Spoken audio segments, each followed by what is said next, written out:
Welcome to the Smarter E podcast, a podcast for and with the creators of the new energy world. Hello and welcome back to the Smarter E podcast. My name is Zakas and I'm the host of the English-speaking version. According to Bloomberg-NEF Energy Finance, this year 2020 is supposed to be the year in which Europe becomes a new e-mobility hotspot.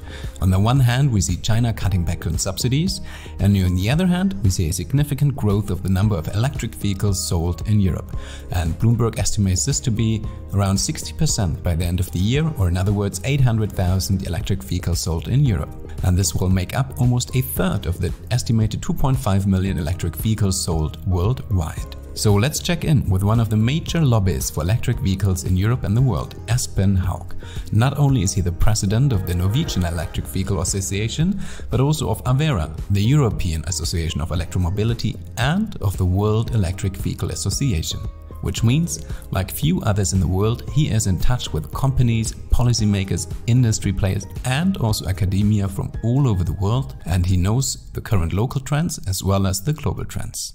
Welcome, Espen. Thank you very much. Thank you for the nice introduction. Well, I'm really glad to have you on the show, Espen, and I'm very much looking forward to your insights. We'll talk about a lot of things, amongst them, of course, the Scandinavian model and what can be learned from Scandinavia in terms of getting e-vehicles on the street and ramping up battery production. We, of course, will also touch upon the AC-DC charging question and when we might see price parity between electric vehicles and combustion engine-driven vehicles. But before we get there, a quick shout out to our partner for this episode.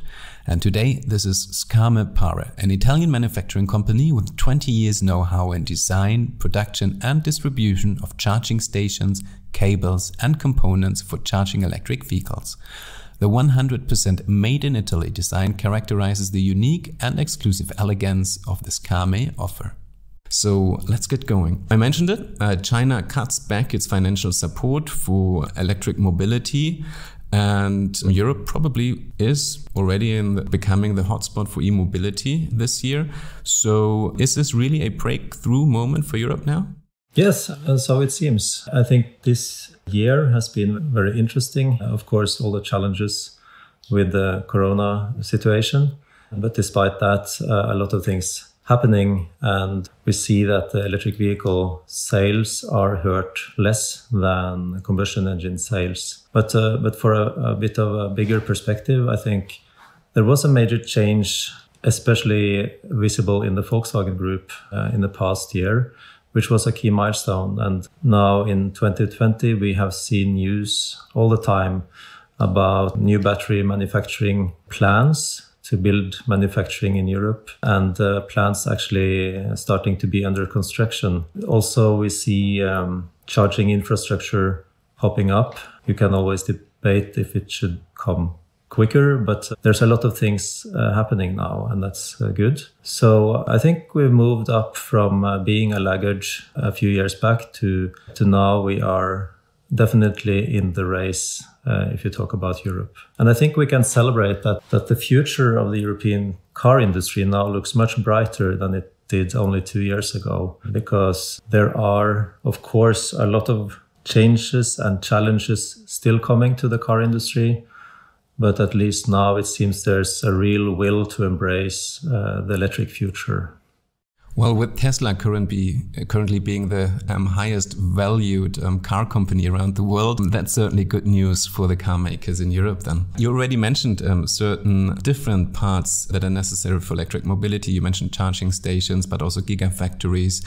So if you look at all these different points, is Europe really ready for a rapid transition to electric mobility? And what are currently the biggest hurdles or obstacles on that path? Yeah, well, I think first of all, I always want to say we need to focus on all the opportunities. Of course, there are a lot of difficulties, but in the big picture, we are ready to tackle those. Many of the hurdles we see when we electrify the car fleet, they are also overcome almost automatically when the EV market share grows. So, of course, we need more charging infrastructure. We need more standardization. We need purchase prices of electric vehicles to continue dropping for a few more years to be more competitive. But on the technology side, in reality, only very few people really need bigger batteries and faster charging. The average commute in a day is quite limited for most people. So there's no reason to wait rolling out the cars. Actually, let's have a look at the charging aspect here in regards to faster and lighter. So will future cars be able to charge only DC or fast charging and save the necessary inverter technology? So the keywords here being wall boxes obviously need additional DC AC converters. What do you think? The only thing I know is that technology will continue to move forward. For now, my recommendation is to avoid any hurdles to charging. So keeping the option to charge safely wherever there is electricity. And also, it's wise to maintain grid connection for the cars that are parked. So that, because the electric vehicles are a friend of the grid, and they will be valuable to stabilize the power grids, and even more so as there will be more renewable energy power production. That makes perfectly sense. That's also a topic that we talk a lot about in other episodes of this podcast. Also in other episodes, we talked about obviously lithium-ion technology being the energy storage technology of the moment. So it's a question I put to other guests already. But in your opinion, are there really truly alternatives to lithium-ion technology, let's say solid-state batteries or such? And what about hydrogen? I've always been thinking that there are a lot of ways to store energy, and there are already a lot of different types of lithium-ion batteries. Solid-state batteries are, of course, promising. For now, the game is lithium-ion technology, and I think when we go back 3 years to 2017, just before the launch of the European EU battery initiative by the Commission, there was a lot of questions. Should we wait for the next technology before we launch into this? And I'm very happy that what I said then was what was actually done, that now we just need to get on board. We need to get started. The next technology, we don't know exactly when it will be here. So, and what we have is working well. So, but of course, technology will move forward. And when we will see it is, of course, the big, difficult questions. When it comes to hydrogen, I think there's a lot of research, a lot of money going into hydrogen for different uses. And I am very hopeful about the development that we've seen recently, where hydrogen for the industry, for example, steel industry, for shipping and long-haul transport, I think looks very promising. There are good business cases there in the not so distant future. And when it comes to smaller cars, I'm not sure we will see hydrogen coming at all, because for private cars, we see that batteries are more efficient, they are greener, they're more performant. So it's a difficult case now for hydrogen in the personal transport sector. So obviously you're based in Oslo, and as I mentioned, you're also part of the Norwegian Association for Electric Vehicles. So Scandinavia has already gained quite some experience in the parallel ramp up of, on the one hand, charging infrastructure and on the other hand, electric mobility. But in 2019, Germany overtook Norway for the first time in terms of sales figures for electric cars. So what experience could Scandinavia pass on to Germany and the rest of Europe? What are the best practices we should really consider? And also specifically in Germany, what are still some remaining hurdles in comparison? Well, Germany overtook Norway in absolute numbers, but I think the market share is still way ahead in Norway. We have passed the 50% mark, where 50% of the Norwegian car market is now pure battery electric cars. But the Scandinavian example, I think, is a good case to compare Norway to Denmark. And you see the main key to success, because we have a very stable and big incentive when you go and buy an electric vehicle at the dealers in Norway, where a combustion engine car will have VAT and, in addition, sometimes quite heavy car taxation. Because in Norway we have seen for many years cars as a luxury object and this is taxed heavily. And on the contrary, for electric vehicles, we have removed all of those taxes, including the VAT, which means that you bring the price of a Golf in the past has been the same price for an electric version as a comparable diesel or fuel version, whereas in most other countries you would have a much more expensive electric version. And this has been the case in Denmark, which is our neighboring country, and there's so much similarities between Norway and Denmark. But we see that the market share has been so much higher in Norway. So that's the main point. Of course, get the cars on the road, and there will be pioneer customers, and they will pave the way for the mass market. And I think having been in Denmark and Scandinavia, it is really striking. If you are on the street, you really notice the amount of Teslas and other electric cars on the street. So you can't overlook it. So you mentioned obviously tax benefits. So that's on the other than like in other wording, subsidies by the state. So is that then a remaining hurdle when it comes to Germany? I don't like to call it subsidies for the Norwegian incentives, because we're not giving money. We're just taxing the polluting alternative hard.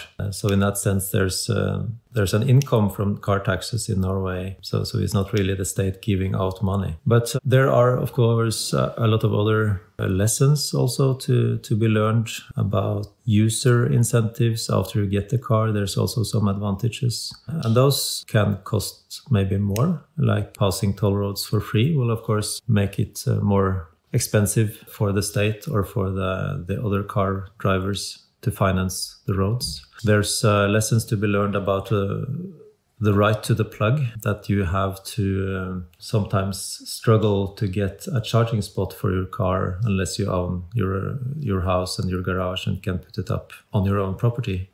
So there's plenty of lessons.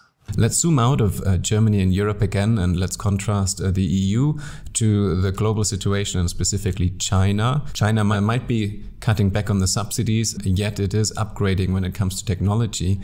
BYD, for example, has announced batteries delivering a reach of 1,000 kilometers. At the same time, the available Chinese cars are very cheap. So I guess it's a question of time when they will be available in Europe. What is your prediction for that?